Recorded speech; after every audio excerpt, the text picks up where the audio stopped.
اس channel کے شروعاتی videos میں ہم نے صوفیزم کے اوپر بات کی تھی۔ پچھلے ویڈیو میں ہم نے صوفیزم کو ایک اسپریچول موومنٹ کے روپ میں سمجھا تھا جو اسلام کے اندر پیدا ہوا، جہاں inner purification, love of God اور سروس ٹو ہیومینٹی پر زور دیا جاتا ہے۔ آج ہم آئیڈیاز سے آگے بڑھ کر ایک زندہ مثال کو دیکھیں گے۔ آج ہم اس شخصیت پر بات کریں گے جو ساؤتھ ایشین ہسٹری میں صوفیزم کے سب سے اہم نمائندہ رہے، خواجہ معین الدین چشتی۔ ان کا نام انڈیا میں صوفیزم کے پھیلاؤ سے گہری طرح جڑا ہوا ہے۔ انہیں صرف ایک سینٹ کے روپ میں ہی نہیں بلکہ انہیں ایک ٹیچر، ایک ریفارمر اور کلچرز کے درمیان ایک برج کے روپ میں بھی یاد کیا جاتا ہے۔ 800 سال سے زیادہ عرصے سے مختلف ریلیجنز، لینگویجز اور سوشل بیک گراؤنڈز کے لوگ اجمیر میں ان کے شرائن پر آتے ہیں، جسے مزار کہتے ہیں۔ وہ لوگ سکون، گائیڈنس اور ہیلنگ کی تلاش میں وہاں آتے ہیں۔ اس ویڈیو میں ہم ان کی زندگی کو ایک ہسٹوریکل اور اکیڈمک طریقے سے دیکھیں گے۔ ہم ان کے بیک گراؤنڈ، ان کے اسپریچول جرنی اور ان کا انڈیا آنا، ان کا میسج، ان کا کام اور ان کی زندگی کی لاسٹنگ لیگیسی کو سمجھیں گے۔ ہمارا مقصد ڈیووشن نہیں ہے بلکہ انڈرسٹینڈنگ ہے۔ تو چلیے ہسٹری سے ان کی کہانی کو شروع کرتے ہیں۔ خواجہ معین الدین چشتی کا جنم تقریباً 1142 عیسوی کے آس پاس سستان کے علاقے میں ہوا، جو آج کے ایران یا افغانستان کے دائرے میں آتا ہے۔ یہ وہ دور تھا جب اسلامک ورلڈ میں بڑے پولیٹیکل اور سوشل بدلاؤ ہو رہے تھے۔ بڑے بڑے امپائرز ابھر کے آ رہے تھے اور گر بھی رہے تھے۔ ٹریڈ روٹس دور دور کے علاقوں کو جوڑ رہی تھیں اور اسکالرز، مسٹکس اور ٹریولرز لگاتار سفر کر رہے تھے۔ صوفیزم پہلے ہی اسلام کے اندر ایک اسپریچول ٹریڈیشن کے روپ میں وکست ہو چکا تھا۔ کئی مسلمز کو لگتا تھا کہ ویلتھ، پاور اور پالیٹکس لوگوں کو انر فیتھ سے دور کر رہے ہیں۔ صوفیز نے سمپلسٹی، خدا کی یاد دہانی اور مورل ڈسپلن پر زور دیا۔ اسی ماحول میں جوان معین الدین بڑے ہوئے۔ وہ ایک ایسے پریوار میں پیدا ہوئے جہاں ریلیجس لرننگ بھی تھی اور سوشل کمفرٹ بھی، لیکن ان کی زندگی جلد ہی ایک نیا رخ لینے والی تھی۔ ٹریڈیشنل بایوگرافیز کے مطابق معین الدین نے بچپن میں ہی اپنے والدین کو کھو دیا۔ انہیں ایک چھوٹا سا گارڈن اور ایک مل وراثت میں ملا جو ان کی روزی روٹی کا ذریعہ بنا۔ اس دور میں ان کی زندگی عام اور مستحکم تھی۔ ایک مشہور کہانی ایک ٹرننگ پوائنٹ بیان کرتی ہے۔ ایک وانڈرنگ ڈروش ایک دن ان کے پاس آئے اور ان کے گارڈن سے پھل کو قبول کیا۔ اس ملاقات کے بعد معین الدین کے اندر ایک گہری بے چینی پیدا ہوئی، ایک احساس کہ ان کی زندگی کا کوئی بڑا مقصد ہے، چاہے ہم اس کہانی کو سمبولک سمجھیں یا ہسٹوریکل۔ نتیجہ واضح ہے، انہوں نے اپنی ملکیت بیچ دی، اپنے دولت غریبوں میں بانٹ دی اور اسپریچول نالج کی تلاش میں سفر پر نکل پڑے۔ یہ فیصلہ کئی صوفی بایوگرافیز سے ایک عام پیٹرن کو دکھاتا ہے۔ دنیا کے آرام دہ زندگی چھوڑنا انر فریڈم کی پہلی سیڑھی مانی جاتی ہے۔ کئی سالوں تک معین الدین نے سینٹرل ایشیا اور مڈل ایسٹ کا سفر کیا۔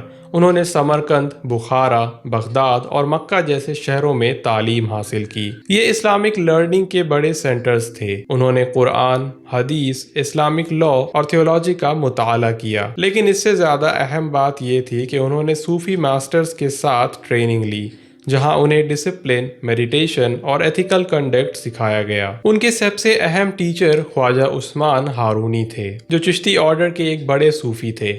ان کے ساتھ معین الدین نے کئی سال اسپریچول ٹریننگ میں گزاری، جہاں انہوں نے پیشنس، ہیوملٹی اور سروس سیکھا۔ یہ دور ان کے کیریکٹر کو گہری طرح سے بنانے والا تھا۔ جب ان کی ٹریننگ مکمل ہوئی تب وہ صرف ایک اسکالر نہیں بلکہ ایک اسپریچول گائیڈ بن چکے تھے جو دوسروں کو بھی راستہ دکھا سکتے تھے۔ اپنی ٹریننگ مکمل کرنے کے بعد معین الدین کو ان کے ٹیچر نے مشرق یعنی کہ ایسٹ کی طرف سفر کرنے کا حکم دیا۔ روایت کے مطابق انہیں بتایا گیا کہ ان کا مشن ہندوستان کی زمین پر ہے۔ اس وقت نارتھ انڈیا پولیٹیکل طور پر بے چین تھا۔ دلی سلطنت اپنا دائرہ بڑھا رہا تھا اور اکثر رولرز کے درمیان جنگ ہوتی رہتی تھی۔ ساتھ ہی انڈیا ریلیجس طور پر بھی بہت ڈائیورس تھا، جہاں ہندو، بدھسٹ، جین اور اسلامک کمیونٹیز ساتھ رہتی تھی۔ معین الدین پہلے لاہور آئے، پھر اجمیر پہنچے، جو آج کے راجستھان میں ہے۔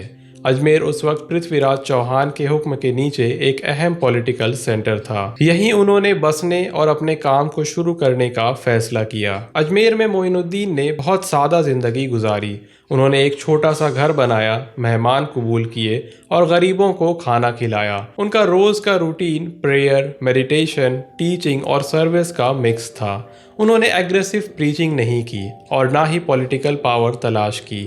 اس کے بجائے انہوں نے پرسنل ایگزامپل پر بھروسہ کیا۔ ان کا دروازہ ہر کسی کے لیے کھلا تھا، چاہے وہ کسی بھی ریلیجن، کاسٹ یا پھر کسی بھی سوشل سٹیٹس کا ہو۔ ان کے کئی فالوورز عام لوگ تھے جو ڈاکٹرن سے زیادہ ان کی کائنڈنس، پیشنس اور مورل انٹیگریٹی سے متاثر ہوئے۔ یہی اپروچ صوفیزم کے ایک سینٹرل پرنسپل کو دکھاتا ہے: ٹرانسفارمیشن بحث سے نہیں، کیریکٹر سے شروع ہوتی ہے۔ خواجہ معین الدین چشتی کی ٹیچنگز 3 بنیادی تھیمز پر مبنی تھی: love of God, service to humanity اور پیوریفیکیشن آف دا سیلف۔ انہوں نے سکھایا کہ صرف ریچول سے گاڈ کے قریب نہیں پہنچا جا سکتا، اس کے لیے ہیوملٹی، آنیسٹی، سیلف کنٹرول اور کمپیشن ضروری ہے۔ وہ اکثر بھوکوں کو کھانا کھلاتے، پریشان لوگوں کی مدد کرتے اور تنہا لوگوں کو تسلی دینے پر زور دیتے تھے۔ ان کے لیے لوگوں کی خدمت عبادت کا ہی ایک حصہ تھا۔ یہ پیغام ایک ایسے معاشرے میں بہت طاقتور تھا جو کاسٹ، دولت اور ریلیجن سے بٹا ہوا تھا۔ ان کی خانقاہ ایک ایسی جگہ بنی جہاں سوشل بیریئرز کچھ دیر کے لیے ٹوٹ جاتے تھے۔ ان کی زندگی کا ایک اہم پہلو یہ ہے کہ وہ پولیٹیکل اتھارٹی سے دور رہے، کچھ ریلیجس فگرز کے الٹ جو شاہی سنرکشن ڈھونڈتے تھے۔ معین الدین نے رولر سے قریبی تعلق نہیں رکھا۔ جب سلطان محمود گھوری نے اجمیر پر قبضہ کیا، معین الدین نے نہ وائلنٹ مخالفت کی اور نہ ہی کورٹ پریچر بننے کی کوشش کی۔ یہ انڈیپینڈنس ہی ان کی مورل اتھارٹی کو محفوظ رکھتی تھی۔ اس سے انہیں ناانصافی پر تنقید کرنے اور عام لوگوں کے بیچ اپنی کریڈیبلٹی قائم کرنے کا موقع ملا۔ خواجہ معین الدین اکیلے کام نہیں کر رہے تھے۔ انہوں نے کئی ڈسائپلز کو ٹریننگ دی جو بعد میں خود مشہور صوفی ٹیچرز بنے۔ ان میں سب سے اہم قطب الدین بختیار کاکی اور فرید الدین گنج شکر پنجاب میں تھے۔ ان کے ذریعے چشتی آرڈر پورے نارتھ انڈیا میں پھیلا۔ ان اسٹوڈنٹس نے بھی وہی طریقہ جاری رکھا جہاں پرسنل ایگزامپل، پوئٹری، میوزک اور سوشل سروس کے ذریعے لوگوں کو راہ دکھائی جاتی ہے۔ کچھ ہی نسلوں کے اندر چشتی آرڈر سب کانٹیننٹ کا سب سے انفلوئنشیل صوفی نیٹ ورک بن گیا۔ چشتی ٹریڈیشن ڈیووشنل میوزک، جسے سما کہا جاتا ہے، اس کے لیے مشہور ہے۔ جب کچھ اسلامک اسکالرز میوزک پر تنقید یا اعتراض کرتے تھے، چشتیز نے اسے ایک اسپرچل ٹول کے روپ میں اپنایا۔ ان کا ماننا یہ تھا کہ پوئٹری اور میلوڈی انسان کے دل میں گاڈ کی محبت جگا سکتی ہے۔ یہی پریکٹس بعد میں جا کر قوالی کے ڈیولپمنٹ پر اثر انداز ہوئی، جو آج بھی مشہور ہے۔ یہ کلچرل اوپننس صوفیزم کو انڈین آرٹسٹک ٹریڈیشن سے جوڑنے میں مددگار ہوئی۔ خواجہ معین الدین چشتی کا انتقال 1236 عیسوی میں اجمیر میں ہوا۔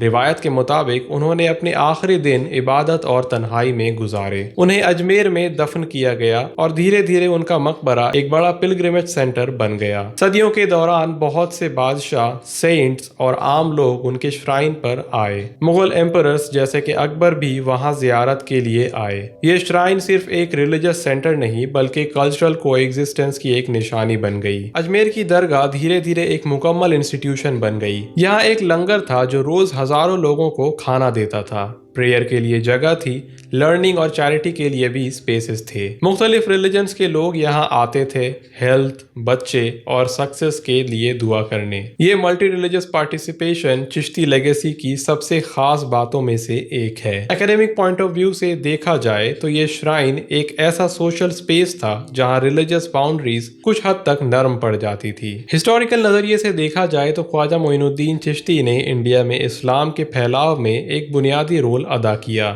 کانکویسٹ کے ذریعے نہیں بلکہ کلچرل انٹیگریشن کے ذریعے۔ ان کا مقصد لوگوں کو زبردستی کنورٹ کرنا نہیں تھا، اس کے بجائے ان کی ایتھیکل ایگزامپل دھیرے دھیرے لوگوں کو اپنی طرف کھینچتی رہی۔ ان کے اثر نے نارتھ انڈیا کے ریلیجس لینڈسکیپ کو صدیوں تک شیپ کیا۔ ساتھ ہی ماڈرن ہسٹورینز ہسٹوریکل فگرز اور بعد کی لیجنڈز کے درمیان فرق کرتے ہیں۔ کئی میراکل سٹوریز بعد کی نسلوں نے ان کے سینکٹیٹی بڑھانے کے لیے بھی جوڑی۔ ایک ایکیڈیمک اپروچ ان کہانیوں کے سمبولک میننگ کا احترام بھی کرتا ہے اور ہسٹوریکل کوشن کو بھی ضروری مانتا ہے۔